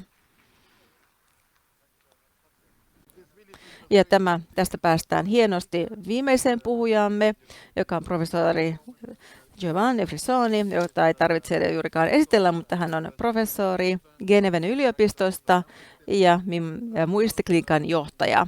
Olemme kuulleet hyvin paljon jo riskeistä ja nyt seuraavaksi puhutaan itse asiassa strategioista ja miten ne voidaan ottaa käyttöön kliinisessä työssä klinikoilla. Giovanni, ole hyvä. Thank you, Jean. Kiitos Jean, huomenta kaikille. On hienoa olla täällä Helsingissä. Ja toivon näkeväni teidät vuoden päästä kaikki Genevessä. Olemme kuulleet monialaisista interventioista yhdistettynä lääkitykseen tai ihan sellaisenaan. Olemme kuulleet sitten ravitsemuksesta, sen vaikutuksesta aivoihin. Olemme kuulleet saasteista, nehän vaikuttavat meihin kaikkiin. Mutta yritetäänpä nyt vähän yhdistellä näitä lankoja ja katsoa, käynkö niin ja miten kaikki nämä asiat voitaisiin muuntaa palveluksi tai jonkinlaiseksi käytännön muistiklinikaksi. Se, mitä nyt tapahtuu tänään, että jos jollakulla on muistiongelmia, tämä potilas menee muistiklinikalle ja siellä muistiklinikalla hänelle tehdään arviointeja, tutkimuksia. Ja tiedät ehkä, että memoriklinikoilla, muistiklinikoilla, läntisessä maailmassa ainakin ne toimivat aika lailla samalla tavalla. Siellä otetaan vähän anamneesia ja sitten tehdään jotain kuvantamista, magneettikuvantamusta ja tehdään arvioita, joskus selkäydinpunktiota kenties. Ja kyse on palvelussa, jossa on tämmöinen hyvin jäsennelty, samankaltainen hoitopolku ja hoidon kulku. Otetaanpa, että ihminen on 70-vuotias, se voi olla 60-vuotias, 65-55-vuotiaaksi, jos hänellä on joku tällainen vaiva. On sitä mieltä, että muisti reiskailee, se ei toimi enää samalla tavalla kuin 40-vuotiaana. Eikä näille muistin heikkenemiselle löydy mitään selkeitä syitä. MR-kuvantaminenkin antaa normaalitulokset, mutta sitten nähdään, että siellä on näitä amylaasikertymiä. Ehkä korkea verenpaine voi olla ja kolesteroli myöskin. Tällä hetkellä muistiklinikoilla ei ole oikeastaan vastauksia tällaisille potilailla. Kun he kysyvät, että mitäs nyt, herra tohtori tai rouva tohtori, mitäs nyt? Ei ole mitään vastausta antaa. Mitä voisitte sanoa näille?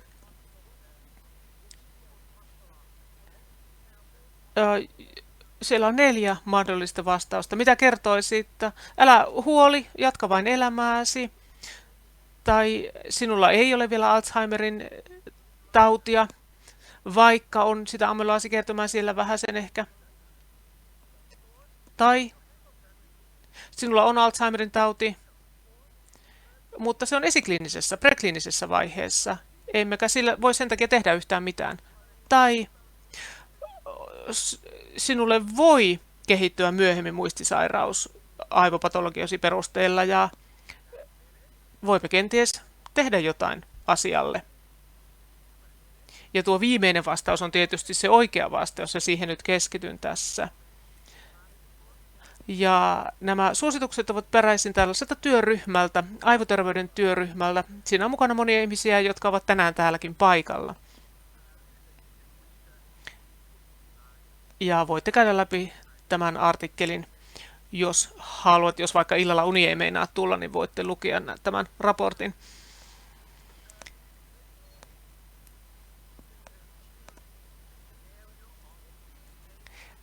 Kerron teille nyt vähän tästä muistisairauksien ehkäisemistyöstä länsimaissa.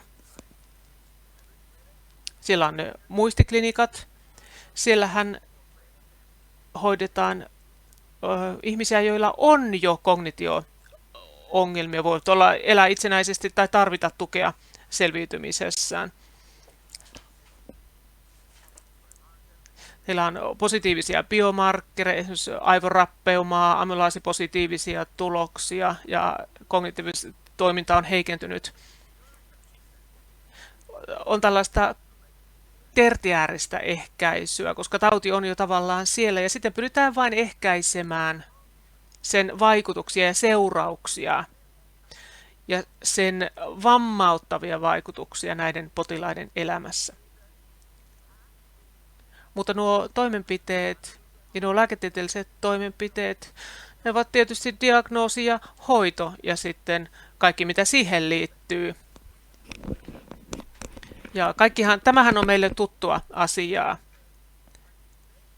Mutta on myös muunlaista ennaltaehkäisyä, jota länsimaissa harjoitetaan. Ja se on tällainen primääri ennaltaehkäisy, josta tehdään tuolla perusterveydenhuollossa kaikissa väestöryhmissä, kun esimerkiksi lapsia kehotetaan liikkumaan ja syömään terveellistä ruokavalioa, vaikkapa Välimeren ravintoa sen sijaan, että käydään siinä vain mäkkärissä syömässä hampurilaista. Tämä on tällaista primääriehkäisyä. Se koskee kaikkia, koko väestöä. Nämä ovat tällaisia epästrukturoituja suosituksia. Kannattaa liikkua, kannattaa käydä lenkillä. Sillä ei ole mitään strukturoitua ohjelmaa, jota pitäisi noudattaa, kuten Finger esimerkiksi on tällainen strukturoitu malli. Sitten on se väliporukka, väliväestöryhmä, joka on se, josta jo puhuttiin, jolla on riskitekijöitä tai biomarkkereita, joiden perusteella he voivat myöhemmin sairastua muistisairauteen. Käytännössähän nuo riskitekijät ja biomarkkerit ovat sama asia pitkälti. Ne ovat tällaista ihmisiä, joilla on normaalia kognition tasoja, he ovat aktiivisia, mutta heillä on joko riskitekijöitä tai näitä biomarkkereita tai molempia. Ja sitten ne lääketieteelliset toimenpiteet, joita nämä ihmiset tarvitsevat, ovat erilaisia kuin ne muistiklinikoiden potilaat.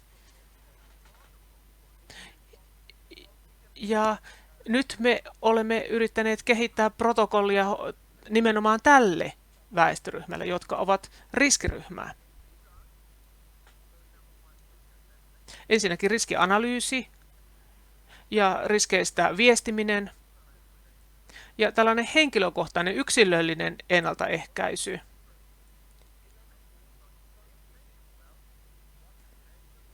Ennaltaehkäisyhän tarkoittaa sitä, että yritetään välttää negatiivisia seurauksia, jotta niitä ei tapahtuisi. Ja sitten tämmöinen kognition parantaminen ja edistäminen. Pyritään parantamaan sitä kognition toimintaa sillä hetkellä, juuri tässä hetkessä. Ja tästä muistiklinikoilla puhutaan jo paljon, potilaat kyselevät tästä. Tämä riskiryhmä on suuri ryhmä. Riskiryhmään kuuluvien ihmisten määrä, joilla on tällä hetkellä kognitiivinen toiminta, se on 10 kertaa suurempi kuin se tällä hetkellä muistiklinikoiden potilaana oleva väkijoukko.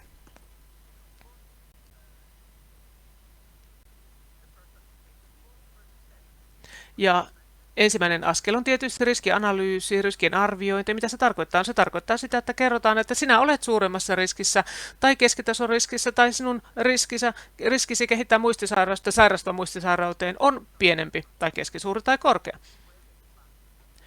Ja nuo 12 riskitekijää, nehän on jo täällä aikaisemmin mainittu, mutta ne eivät ole kuitenkin kaikki, on myöskin geneettisiä tekijöitä, jotka vaikuttavat. ApoE4 voi olla yksi kopio siitä tai 2, ja sitten on biomarkkereita. Esimerkiksi tuo amylaasikertymät tai muita markkeja, tai sitten jonkunlainen tällainen hermostorappeuma merkkejä tai verisuonissa on muutoksia. Ne ovat myöskin riskitekijöitä, jotka voivat johtaa siihen, että myöhemmin sitten sairastuu muistisairauteen tai Alzheimerin tautiin esimerkiksi. Tarina ei kuitenkaan pääty tähän, vaan kannattaa tietää myöskin riskitekijöiden suuruusluokka. Kaikki eivät ole suinkaan samanarvoisia keskenään.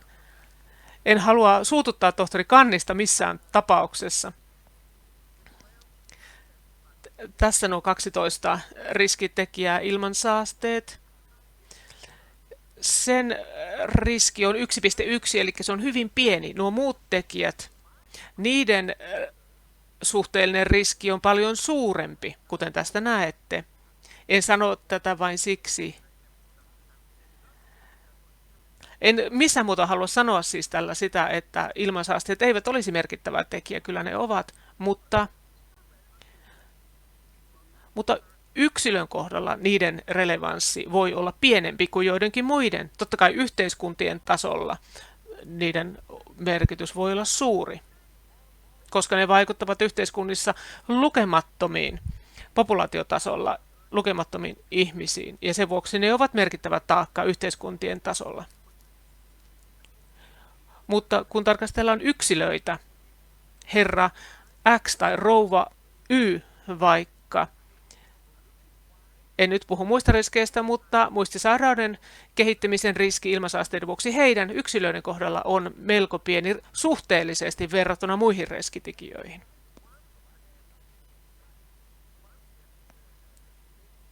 Kun se riskitekijät tietyn ihmisen kohdalla on arvioitu, heille täytyy selittää, mitä se käytännössä tarkoittaa, kun heidän riskinsä sairastua muistisairauteen on korkea, keskitasoa tai pieni. Me lääkäreinä tietysti tiedämme, miten vaikeaa diagnoosista on kertoa potilaalle. Tai no, diagnoosista voi olla helppokin kertoa, sinulla on Alzheimerin tauti, kyllä tai ei. Ei voi sairastua pikkuisen Alzheimerin, aivan samalla tavalla kuin joko on raskaana tai sitten ei ole ollenkaan, ei voi olla vain pikkuisen raskaana. Siinä mielessä se diagnoosin antaminen voi olla suhteellisen helppoakin. Mutta riskeistä kun puhutaan, niin silloin se viestintä on paljon vaikeampaa, koska riskit ovat kvantitatiivisia, ne voi olla pieni, keskisuuri tai suuri tai erittäinkin suuri. Ja mepä olemme nyt sitten laatineetkin suosituksia siihen, miten näistä riskitasoista voidaan kertoa tällaisen visuaalisten apuvälineiden avulla. Tämä kuvaa yksilön riskiä nimenomaan, kun puhutaan ilmansaasteista.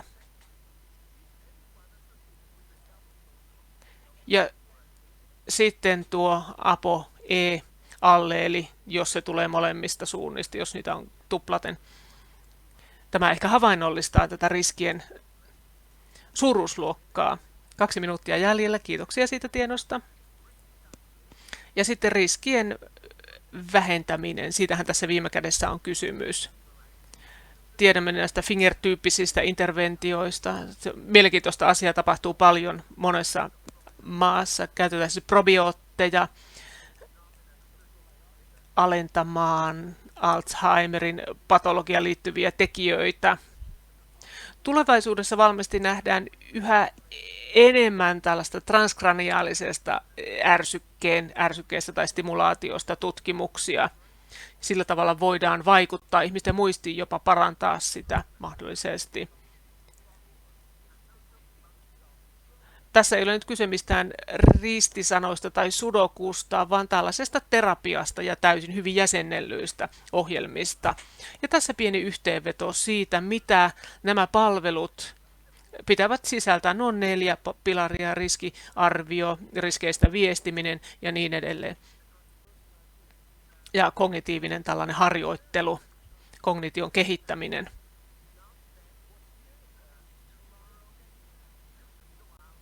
En tarkoita, että nyt kaikkiaan pitäisi huomenna mennä tekemään toteuttamaan näitä 4 pilaria käytännössä, vaan tarkoitan, että kannattaa testata, että miten hyvin ne toimivat. Ne voivat, tässä on Fingerin liiketoimintamallista ja puhuttu, ja meidän täytyy kehittää myöskin samanlainen talousrahoitusmalli ja osoittaa sitä kautta se, että nämä pilarit toimivat. Sen vuoksi meillä on tällainen 10-vuotinen tiekartta. Se alkaa vuodesta 2023 ja kestää tuonne 2030-luvun alkuun. Tähän liittyy monia innovaatioita tähän malliin tai tiekarttaan ja mahdollistavia tekijöitä. ovat tämmöinen verestä tunnistettavat biomarkkerit. Niistä voi olla suurestakin laajalti populaatiotasoilla hyötyä. Ja sitten esimerkiksi antiamylaasilääkkeet, jotka voivat jatkossa tulevaisuudessa vaikuttaa nimenomaan tällaisessa sekundaarisen ennaltaehkäisyn väestöryhmässä.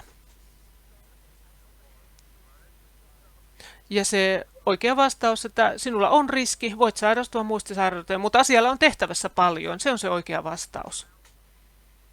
Ja tämä on se, miten me tällä hetkellä tarkastelemme tai näemme dementian ehkäisyn tulevaisuudessa. Siellä me dementia- tai muistisairauksien kliiniset asiantuntijat ja me olemme nyt siinä tilanteessa, missä verisuonisairauksien tutkijat olivat 40-luvun alussa. Esimerkiksi aivoverenvuoto ja Roosevelt, hän sairastui pian Jaltan jälkeen. Ja nyt on opittu ehkäisemään esimerkiksi aivoverenvuodon riskiä tietyillä toimenpiteillä ja uskomme, että samalla tavalla myöskin muistisairaudet ovat samankaltainen menestystarina jatkossa. Niitä opitaan paremmin ennaltaehkäisemään. Haluaisin kutsua teidät kaikki vielä lopuksi kokoukseen. Se on tällainen online-verkkopohjainen kokous, jotka järjestetään ensi vuoden alussa Genevessä. Ja silloin kuullaan päivityksiä, miten nämä aivoterveysohjelmat ovat kehittyneet. Ja siellä kuullaan myöskin Miian tutkimuksesta Tukholmassa Karolinska Instituuttenissa. Ja näillä sanoilla päätän tämän esitykseni. Kiitos, professori Frisoni. Tulisitteko vielä tänne? Tulisivatko kaikki puhujat tänne vielä? Koska haluaisin hieman haastaa teitä. Meillä on vielä pikkuisen aikaa. Toki kaikki varmasti haluavat mennä kahvia juomaan ja käymään tuolla posterisessioissa, mutta tehdään tällainen pieni kysymyssessio tähän loppuun. Yksi lyhyt kysymys, yhden lauseen kysymys yleisöltä ja sitten kaikilta teiltä yhden lauseen vastaus. Valmistaudutaan tähän sillä tavalla, että pohtikaa siellä vierustoverinne kanssa hetkinen ja tulkaa sitten yhdessä esittäkää joku hyvä, lyhyt, ytimekäs, yhden lauseen mittainen kysymys tälle joukkueelle täällä. Älkää vielä lähtekö pois. Kahvia on siellä tarjolla, mutta pyydän teitä vielä keskustelemaan naapurinne kanssa ja käyttämään tähän muutaman minuutin. Älkää lähtekö vielä, jääkää vielä hetkeksi, joten tai sitten säikäyttää heidät kaikki pakenemaan paikalta. Älkää lähtekö vielä. Vielä pari minuuttia, kiitos. Täällä on näitä huippuasiantuntijoita, fiksuja väkeä täällä. Olkaapa hyvä. Meillä on ensimmäinen yhden lauseen kysymys on täällä valmiina. Nostatko kätesi, jos sinulla on kysymys? Tuo dementian muistisairauden merkitys tai Alzheimeria, jos siinä keskitytään biomarkkereihin, niin helpottaako se vai vaikeuttaako se potilaiden hoitoa? Kun Alzheimerin tauti todetaan kliinisesti biomarkkereiden perusteella, niin helpottaako se potilaille viestimistä ja heidän hoitamistaan vai ei? Eli kysymys kuului, mitä hyötyä on siitä, että Alzheimerin tauti todetaan biomarkkereiden perusteella? Ihmisillä, joilla ei ole vielä kliinistä tai tällaista kognitiivista vaikeutta tai kognitiivisen toiminnan häiriöitä, niin helpottaako se hoitoa? Tämähän tarkoittaa sitä, että määritelmä muuttuu, vähän taudin ja sairastumisen määritelmä muuttuu, niin helpottaako se vai vaikeuttaako? Vastaus on ei se auta tällä hetkellä, nykyhetkessä. Haluaisin lisätä, että on eroa siinä, miten Euroopassa toimitaan ja miten Amerikassa toimitaan. Amerikassa uskotaan, että jos biomarkkereita on, mutta kognitiivisia häiriöitä ei ole, niin silti sairastaa Alzheimerin tautia. Mutta me olemme sitä mieltä täällä Euroopassa, että jollakin henkilöllä on riski sairastua Alzheimerin tautiin tai muistisairauteen ja myöhemmin sitten kärsiä näistä kognitiivisista häiriöistä. Yksi kysymys molemmilta, sekä kysyjältä että vastaajalta. Olen Wendy ADIsta ja me olemme käsitelleet tätä riskien vähentämistä ja sieltä nousi isona ravitsemuksen rooli nimenomaan. Ja mitä mieltä olette tästä erittäin pitkälle prosessoidusta ruuasta ja sen vaikutuksista? Kiitoksia kysymyksestä. Sitä ei ole kovin paljon vielä tutkittu. Muutamia tutkimuksia on ja ne viittavat siihen, että tällainen hyvin prosessoitu ruoka kasvattavat riskiä, mutta tätä täytyy tutkia vielä. Mutta tämä on hyvin kiinnostava tutkimuskohde. Kiitos. Ja vielä uusi kysymys. Tämä liittyy saasteisiin. Mitäs sitten melusaaste? Tosi hyvä pointti, koska hyvin usein ilmansaasteet ja melusaaste ne esiintyvät yhtä aikaa ja tätä on tutkittu myöskin. Ja Euroopan komissio rahoittaa tällä hetkellä melusaasteen vaikutusten ymmärtämistä. Ne liittyvät toki toisiinsa ilmansaasteet ja melusaaste, mutta tässä tehdään koko ajan tutkimusta ja sitä todellakin tarvitaan. Minun kysymykseni liittyy vähän kirjoittamiseen. Siellä kirjoitusmuoto on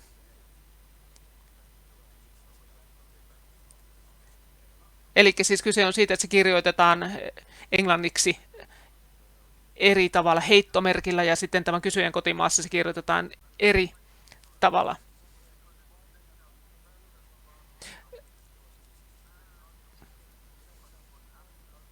Tämä taudin nimihän perustuu Alois Alzheimer-nimiseen henkilöön, joka totesi tämän taudin ensimmäisenä kerran. Ja sitten Britanniassa tämä Alzheimer Society kirjoitetaan ilman heittomerkkiä, koska se ei viittaa henkilönimeen, vaan se viittaa tähän tautiin. Kun puhutaan saasteesta ja dementiasta, niin tarkastelitteko, onko tällaista esimerkiksi tämmöinen oksidatiivinen stressi, niin olisiko siinä kenties jonkunlaista yhteisvaikutusta? Kiitos. Valitettavasti näissä soluviljelmissä on tällaista stressitekijöitä tai niitä merkkejä on sieltä vaikea löytää. Toki niitä voidaan kuormittaa ja katsoa sitten, että onko siellä kenties jotain yhteyttä näiden stressitekijöiden ja näiden pienhiukkasten, ultrapienten hiukkasten välillä. Eläinmalleja varmasti on jo ja eläinmalleilla tehty tutkimuksia, myöskin epidemiologisia tutkimuksia, joilla tätä stressin osuutta on tutkittu. Ja tiedämme kaikki, että totta kai stressi vaikuttaa kehoon monilla eri tavoilla. Ja se voisi olla yksi niistä tekijöistä, joka tavallaan altistaa sitten näille haitallisille tekijöille. Jos henkilö on hyvin stressaantunut, niin voi olla silloin, että nämä muut ympäristötekijät, nämä kuormitustekijät ovat silloin vaikuttavat haitallisemmin. Mutta kiitos kysymyksestä. Tässäkin tarvitaan lisää tutkimusta. Nyt varmaan Jean alkaa olla aika lopettaa tämä osio. Hyviä kysymyksiä saatiin ja niihin hyviä vastauksia. Tämä oli hyvin informatiivinen osio, mutta valitettavasti aika alkaa nyt. Mia halusi sanoa jotain. Olen tosi iloinen, että täällä on käyty niin hyvää keskustelua. Ja selvästi tämä osoittaa, että ensi kerralla tarvitaan vähän lisää aikaa. Toki kahvikin on tärkeää. Enemmän aikaa ja enemmän tutkimusta. Molempia tarvitaan.